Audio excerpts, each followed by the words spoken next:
Hi there, and welcome to this week's vlog. And once again, I'm going to refer to a book that I've been reading recently. And this is the book. It's called Five Chimneys. And it's written by a lady called Olga Lengyel. It's a very disturbing book. It's not an easy read in some ways. It's horrific, the events that are described, because Olga Lengyel was among the many people who were taken to the extermination camps.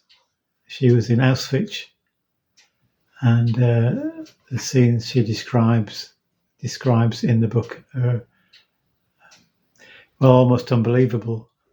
But she writes it so that hopefully humankind will remember and do its best to ensure that this kind of horrific period in history and the treatment of people will not be repeated. Although, having said that, it's so sad, isn't it, how human beings can treat other human beings. Anyway, Olga Lengyel herself suffered greatly. She writes, "I am a woman who suffered, lost her husband, parents, children, friends." And she describes not only all that she experienced, but what she saw about the treatment by the SS, etc., of the internees at Auschwitz. She says, "I've tried to carry out the mandate given me by my fellow internees at Auschwitz, who perished so horribly. This is my memorial to them. God rest their poor souls. No hell anyone could conceive could equal what they endured." And although I read this book and was shocked by what I read, in a sense, I can't at all enter into that experience because I wasn't there. I didn't experience it. I didn't see it myself. Yet it is a terrible warning. And it's a reminder of the depth to which human beings can sink. And I asked myself, how could one human being treat another human being in that kind of way, in the terrible treatment meted out to people who've done nothing to deserve it in any way? And what was it in that person which led them to think that it was okay to treat other people in that way? On what basis did they make judgments? I mean, you could say the people, the internees, the prisoners, those who went off to execution, those who were treated abominably. You could say they were treated like animals, but I don't think that's true. They were treated far worse than most people would treat their animals. And it's just such a sad blot on human history. May God forgive us when we allow ourselves to be in that state. But on what basis did the captors judge those who were captive in the way that they treated them? Many years ago, I took a school assembly.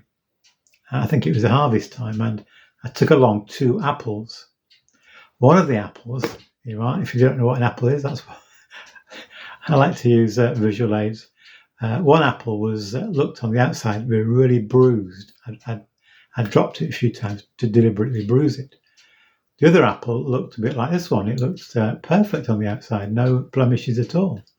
So I got one of the children to come and say, if you had a choice between these 2 apples, which would you choose? And of course, the child chose the shiny, good-looking apple. But when I cut it open, it was all brown and manky on the inside. And the reason for that is a bit of a trick, really.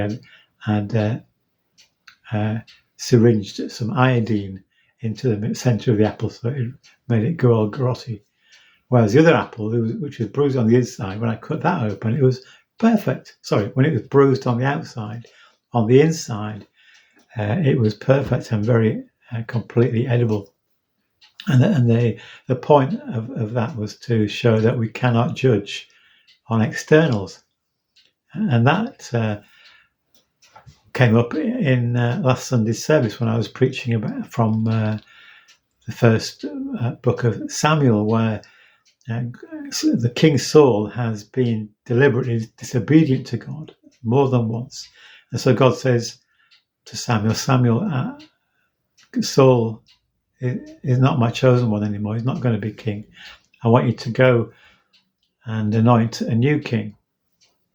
He's one of the sons of a man called Jesse who lives in Bethlehem. So Samuel goes to Bethlehem and meets with Jesse and says, Jesse, I want to meet your sons. And I think they must have come in age order. The eldest, I think Eliab he's called. He looked tall and handsome and very regal. And Samuel thinks, maybe this is the one. But God says, no, that's not the one. And several of Jesse's sons Samuel sees and he thinks, is this the one? But each time God says no. And Samuel's getting a bit concerned. What's going on? And so he says to Jesse, is there another one? Another son? And Jesse says, yeah, there's just one left. He's a young lad out in the field looking after the sheep. Bring him in, says Samuel. And as soon as David walks onto the scene, God says, he's the man. He's the one. Because I look for one who's a man after my own heart. And then he says to Samuel, I don't judge as human beings judge. I don't look on the outside, but I look at the person's heart. And that's really significant because we can easily make judgments based on appearances, can't we? I know I'm sometimes fall into that trap. And often they prove to be inaccurate judgments. So God looks at our heart. Where is our heart before him in our relationship with him? How do we make our judgments? Do we make them on outward appearances, which God says, no, that's not the right way to do it?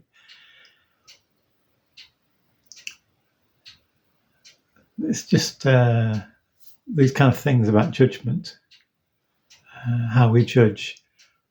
What gives someone the right to judge another person? God says, look, I'm the judge. Don't you bother with judging. Don't look down on another person. And the heart of the gospel is that every person, every human being is precious in God's sight. Every human being is made, created in the image of God. Even that image may be tarnished. Every person is special. Jesus died on the cross for every human being. So we need to treat people. In fact, Jesus said, didn't he? Treat others as you would have them treat you. So let's just think about how we judge, how we treat people with respect, with honour, with love, with God's love, because it's not always easy. Anyway, there's a few random thoughts thrown out to you. So now I'm going to go away and eat my apple. God bless you. Thank you so much for listening today.